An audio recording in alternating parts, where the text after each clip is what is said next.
السلام علیکم ورحمۃ اللہ وبرکاتہ۔ مفتی صاحب، سوال یہ ہے کہ مسجد کی چھت پر سولر لگانا کیسا ہے؟ سولر لگانا جائز ہے یا نہیں؟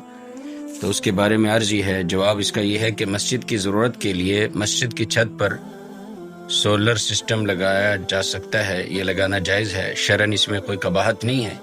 لیکن مسجد کی چھت پر کسی اور کا اپنے مفاد کے لیے سولر سسٹم لگانا یہ جائز نہیں ہے، یعنی کسی دکان، گھر یا گاؤں کے ٹیوب ویل وغیرہ کے لیے مسجد کے اوپر سولر سسٹم لگانا درست نہیں۔ اگر کوئی زمین مسجد کے لیے وقف کی جائے اور وقف تام ہو جائے تو اس زمین میں مسجد کے مصالے کے علاوہ کسی اور کے لیے ذاتی تصرف کرنا جائز نہیں ہے۔ اسی طرح جس جگہ مسجد تعمیر کر دی جائے وہ جگہ آسمان تک مسجد کے لیے مختص ہو جاتی ہے، یعنی مسجد کی عمارت کے اندر جس طرح ذاتی تصرف کی اجازت نہیں ہوتی، اس طرح مسجد کی چھت ذاتی تصرف میں نہیں لائی جا سکتی۔ تاہم اگر مسجد کے سولر سے کسی دکان یا گھر کو بجلی دی جائے اور وہ کرایہ دے، مسجد کو ادا کرے، تو اس صورت میں گنجائش معلوم ہوتی ہے۔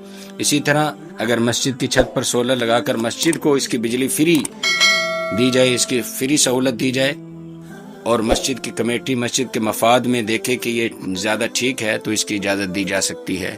والسلام ورحمۃ اللہ۔